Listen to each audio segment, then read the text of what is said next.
Seguimos. Siguiente diapositiva. Ya está.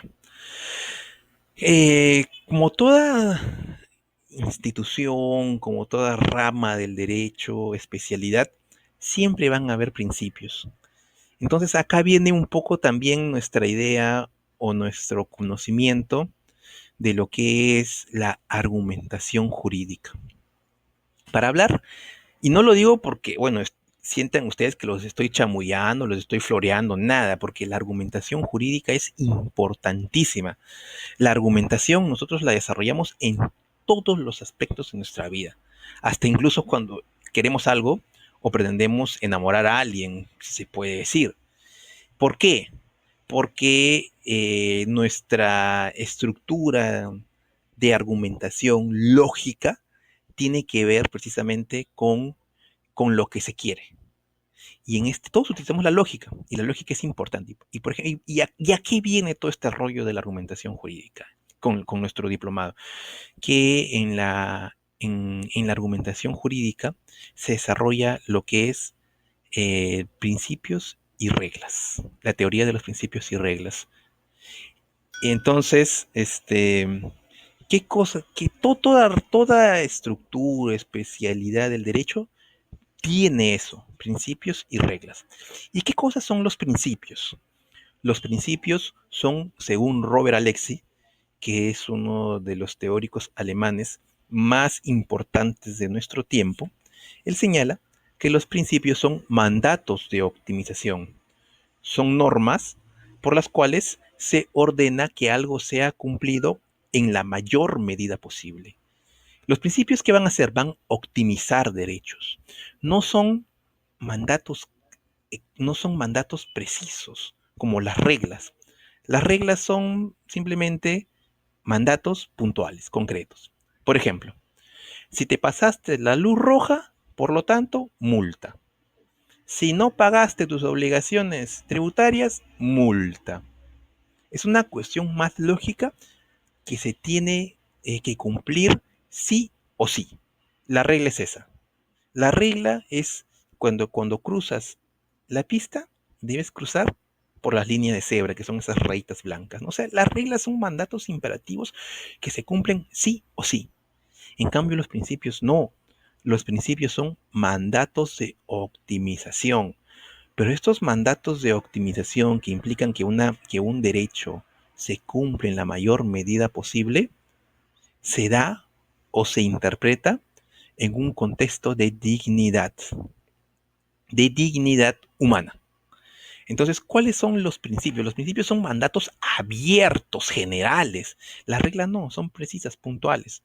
Entonces, así como, por ejemplo, en el derecho penal, ¿qué principio tenemos? ¿No? Del indubio pro reo, ¿no? Tenemos varios, de ley retroactividad. En el derecho constitucional tenemos el principio de, a ver, por ejemplo, uno de ellos, del mayor valor de los derechos fundamentales, del principio de jerarquía normativa, por el cual la Constitución está arriba y las leyes y las demás normas están subordinadas a ella. Bien, la idea de los principios es precisamente, al ser muy abiertos, no ser precisos, es que se cumpla o, o que se optimice un derecho en la mayor medida posible.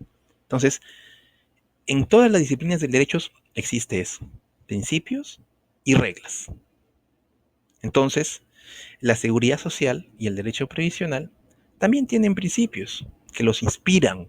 Son mandatos de optimización, son principios, son categorías básicas, son categorías que están ahí, son fundamentales y sobre las cuales se estructuran instituciones puntuales, ¿no? O que se van a desarrollar, no sé, diversas prestaciones como la pensión de viudez, no sé, la pensión de orfandad.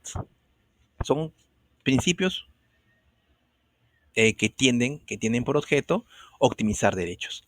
Entonces, para no hacerla muy larga y para entender, quiero que me sigan con la idea y que no se aburran, ¿cuáles son estos principios que unánimemente son aceptados? Entonces, dentro de estos principios ya tenemos al del principio de universalidad, en el cual la seguridad social apunta a proteger a toda persona en un estado de necesidad. O sea, este principio es que la seguridad social debe proteger a todos los ciudadanos. En el mundo civilizado es así. En Suecia, tengo una amiga que vive en Suecia y que me comenta de que prácticamente en Suecia es la maravilla, ¿no? O sea, todo el mundo tiene acceso a la pensión de seguridad social, tienen prestaciones los niños hasta los 18 años de edad, o sea, es un país rico, ¿no? Y por lo tanto tiene mayores prestaciones a favor de sus ciudadanos, ¿no? Y el principio de universalidad tiende a eso, a la universalidad, a toda la población, a todos los ciudadanos. Sin embargo, en nuestra realidad vemos de que solo está dirigida a nuestros trabajadores y sus familiares. Es por eso de que la gente de que no aporta a la seguridad social literalmente se muere de hambre, ¿no? Salvo que hablemos de las personas que tienen pensión 65 o de que, no sé, o que son acogidas por sus familias, pero en fin, la idea es que la seguridad social sea para todos los ciudadanos, ¿no? Porque entendemos que el Estado en su rol tutelar está obligado a eso y los ciudadanos también a contribuir al mismo, ¿no? Pero en nuestra realidad solo está a los trabajadores y sus familiares. El siguiente principio es el de generalidad, integralidad, en el cual la cobertura de riesgos debe ser total. O sea, ¿qué significa esto de este principio? De que te debe cubrir la seguridad social te debe cumplir cualquier riesgo social, ¿no? Como una enfermedad, la maternidad, cualquier infortunio, un accidente común, una enfermedad profesional, invalidez, vejez, muerte, cargas familiares, y todo esto aparece contenido en la norma mínima de seguridad social que fue establecida en el convenio 102, ¿no? de la OIT. Eh, entonces acá yo tengo un caso bien curioso. ¿Qué pasó? Hace poco tuve que asistir a un trabajador de la empresa en la que laboro porque había sido agredido por una persona en, en, en la empresa donde yo laboro y por un cliente. Bueno, y nosotros vamos muy bien, vamos con el señor, hacemos la denuncia respectiva por lesiones y nos vamos al médico legista y el médico nos dice, bueno, aquí hay que necesitamos un informe médico en este caso por el servicio de emergencia, del médico que lo va a atender, porque el señor tiene tales lesiones y para ello es necesario un estudio más especializado, con placas, ¿no? Con algún detalle más médico, más exhaustivo que el detalle que te puede dar un médico legista del Ministerio Público, ¿no? Entonces con el trabajador nos fuimos a un policlínico de salud, me acuerdo por acá, hace poco que ha sido en estos días. Y bueno, ingresamos al servicio de emergencia, yo me presento, que vengo con el señor, que ha sido agredido, tenemos este informe tenemos este pedido del médico legista del Ministerio Público que requiere que se hagan más placas, porque al trabajador prácticamente lo habían gomeado en la calle. Y obviamente necesitábamos esos medios probatorios para poder denunciarlo después a esta persona. Pero bueno, ¿a dónde voy? Cuando yo llego al servicio de emergencia y le explico todo esto al personal que estaba de salud, me dice, ¿sabe qué? El seguro no cubre contingencias o accidentes ocasionados por terceros. Entonces, no lo cubre. Y si usted quiere que le atiendan, le damos a hacer firmar un pagaré y le vamos a cobrar. Entonces yo me indigné, empecé a reclamar, empecé a hablar por aquí, por allá, pero ¿cómo? ¿Qué sentido tiene? Oye, si yo estoy a eso, y esto les puede pasar a cualquiera de ustedes para que lo tengan en cuenta, ¿no? ¿Cómo un seguro al que tú aportas mensualmente no te va a cubrir un riesgo ocasionado por terceros? O sea, yo estoy caminando por la calle, se viene un loco, me rompe la cabeza una pedrada, voy al seguro y me dicen, no te puedo atender porque el riesgo de terceros no lo cubre el seguro de salud. Oye, que no frieguen, ¿no? O sea, yo estoy aportando mensualmente. O sea, es un evento, un riesgo, un accidente que es ocasionado por un tercero. No, yo no tengo ni la más mínima responsabilidad en esto, ¿no? Tu obligación en base a este principio que estamos viendo, ¿dónde está? El de generalidad e integralidad, es de que tú me cubres cualquier riesgo social, a cualquier accidente, sea ocasionado por un tercero o no. Entonces, es obligación de ellos atenderme y curarme.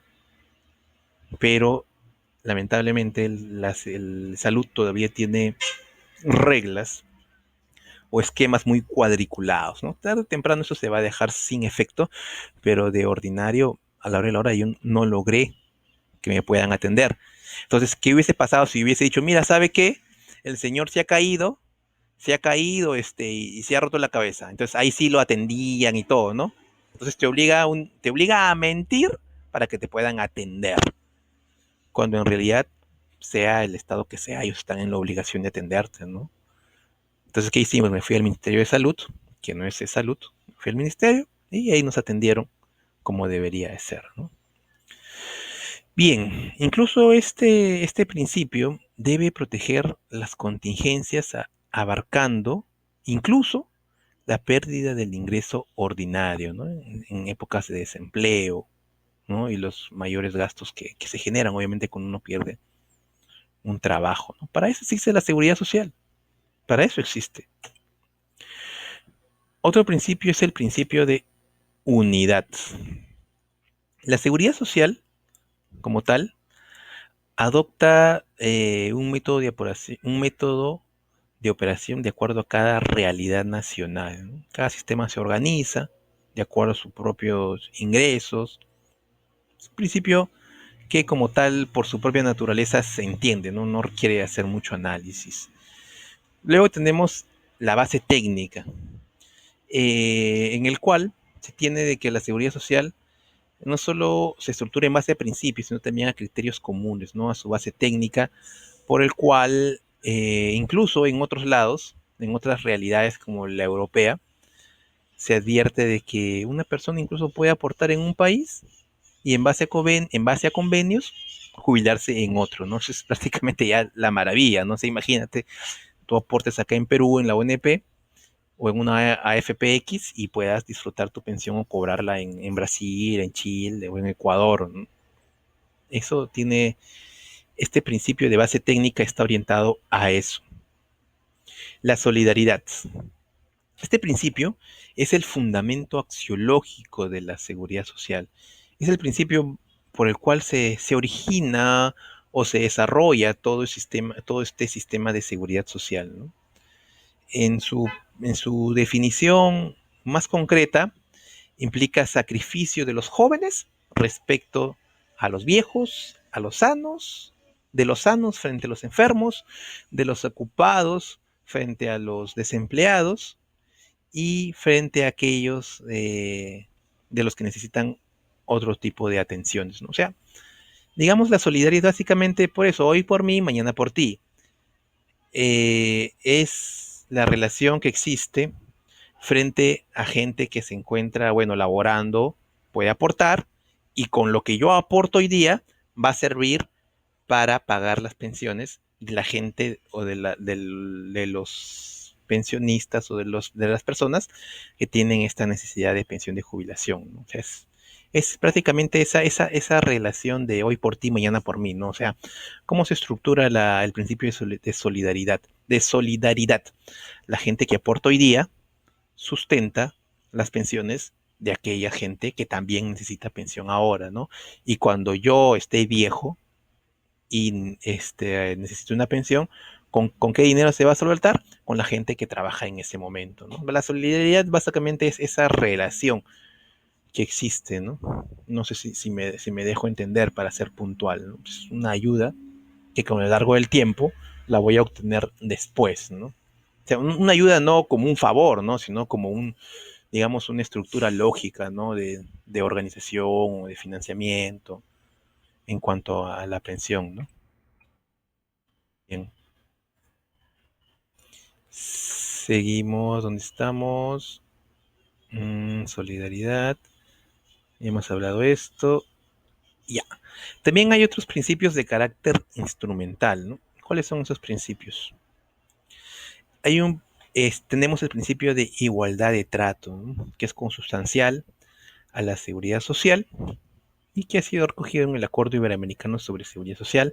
Tenemos el principio de participación del Estado, en el cual tiene una responsabilidad, como ya hemos hablado, la participación de los ciudadanos, quienes van a ser quienes aportan mensualmente a este sistema de seguridad social, y la afiliación obligatoria, ¿no? Sin perjuicio de otras manifestaciones protectoras de carácter complementario. Ya hemos hablado como la pensión 65, entre otras prestaciones de, de carácter social que otorga el Estado. En lo relativo a gestión, el Acuerdo sobre Seguridad Social en Iberoamérica establece que la misma debe basarse en principios de eficiencia, eficacia, transparencia, desconcentración, responsabilidad del gestor y participación social. Digamos que es básicamente como algunos factores o criterios para hacer que esta cuestión, este sistema de seguridad social sea lo más eficiente posible, ¿no? Entonces, incluso se habla de la participación social, ¿no? O sea, en la realidad, los trabajadores no intervenimos en nada en la administración de los fondos de pensión, ¿no? Cuando mínimamente debería haber un representante de los trabajadores en las AFPs o incluso en el propio Estado, ¿no? A saber qué cosas están haciendo con nuestro dinero o, o cómo lo están distribuyendo puntualmente. Entonces, en Alemania, por ejemplo, en todas las empresas, en el directorio, existe o hay un representante del sindicato, ¿no? Entonces, así los acuerdos o los convenios se arriban de una mejor manera, ¿no? Así es y así funciona en Alemania, como les comento. Bueno, algunos cuestionamientos a la seguridad social. Bueno, generalmente en nuestro país, eh, el 99.9% de lo que es público no es tan eficiente o eficaz en el caso, ¿no? Por ejemplo, ¿cuáles son los cuestionamientos que tenemos a la seguridad social? El burocratismo. Hay demasiado burocratismo. La institución es utilizada, bueno, era utilizada por quienes la gobernaban. El mal manejo financiero, y la creación incesante de regímenes de privilegio y de sección. Obviamente, los sectores que estaban en el Estado y que tenían cierta capacidad de presión ponían sus propias reglas a fin de obtener mayores ventajas, ¿no? ¿Cuáles eran esas ventajas? Por ejemplo, lo hemos visto a lo largo de toda la historia. Es de que esta gente, obviamente, en el Estado, en el gobierno, quienes tenían, como les digo, mayor capacidad de obtener, de mayor presión en el Estado, ellos mismos se incrementaban el monto de la pensión o reducían las aportaciones, ¿no? No es necesario nombrar las instituciones porque ya es de conocimiento público quienes tienen mejores pensiones que otros, ¿no? Y además, como otra crítica, es que había una discriminación injustificada, ¿no? Esto es que, por ejemplo, que la mujer alcanzaba la edad de jubilación 5 años antes que el varón. O sea, si bien es cierto, hombres y mujeres somos iguales, antiguamente se tenía esta discriminación injustificada. O sea, la mujer se jubilaba antes y como es más longeva, disfrutaba de la pensión mayor tiempo, ¿no? O sea, no había ningún criterio de justificación al respecto, ¿no? A la fecha es distinta. La edad de jubilación en el caso de la 19990 es 65 años de edad y 20 años de aportación para ambos, sean hombres o mujeres. Pero bueno, la diferencia está, como le decía antiguamente, que habría una discriminación injustificada. Bien, era lo que les mencionaba hace un momento. Y además es que había un desajuste irracional entre lo aportado y lo recibido, ¿no? O sea, yo me la pasaba aportando 20, 30 años y no recibía el monto de mi pensión no era lo más adecuado, ¿no? Si bien es cierto, hemos visto que el monto de la pensión mínima ha ido ha ido aumentando año tras año, en la realidad lo vemos de que como tal no es lo suficiente, ¿no? ¿Y cuál era la regla general que se utilizaba, ¿no? Que la pensión se calculaba en base a la última remuneración percibida o el promedio de esta última en los 12 últimos meses. Yo podía, ¿esto qué conllevaba? A que yo podía haber tenido trabajos con pocos ingresos durante varios años, o sea, yo tenía pocos trabajos, tenía mis trabajos, digamos, 20, me desarrollaba 15 años en un trabajo que tenía pocos ingresos. Y al tener pocos ingresos, entonces mis aportes eran menos. Pero digamos que en los últimos 5 años, para obtener derecho a la pensión, de favor, me nombraban en un puesto y yo tenía obviamente un mayor puesto, un mayor ingreso. Entonces mi pensión, al considerarse mi última remuneración, o sea, si tenía una remuneración considerable, mi pensión iba a ser en base a esa última remuneración, cuando en años anteriores había tenido un trabajo, pues, no ganaba mucho, pues, ¿no? Mis aportes eran menos. Entonces, no es justo de que mi pensión, desde todo punto de vista, de que se me establezca una pensión alta en base a mi última remuneración, cuando yo en años anteriores tenía un trabajo con una remuneración con pocos ingresos, ¿no?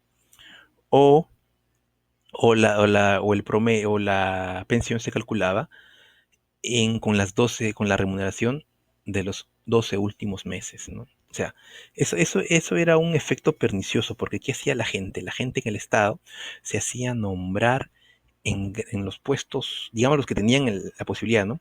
Se hacían, por ejemplo, en el caso, esto lo he visto, por ejemplo, bueno, no voy a detallar cargos, ni instituciones tampoco, pero sí lo he visto. O sea, la gente, sabiendo de que ya va a estar en el último año, se hacía nombrar con favores a través de los jefes, se hacía nombrar de manera provisional en altos cargos durante un año, 2 años. Entonces, como ya cumplía la edad, el último año, todo ese último año me la pasaba trabajando de favor en un puestazo, cosa de que mi pensión iba a ser alta.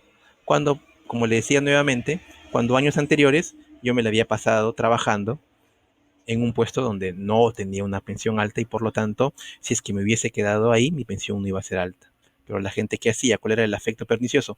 Salto por un año, trabajo todo ese año y obtengo una pensión alta al considerarse precisamente de manera perniciosa el cálculo de la pensión en base solo a ese último año, ¿no? Con lo cual, como sabemos, es injusto y arbitrario, ¿no? Porque afecta a todo el sistema, a todo el fondo de la seguridad social, ¿no? Porque quienes aportaron poco, no es justo que reciban una pensión alta, ¿no?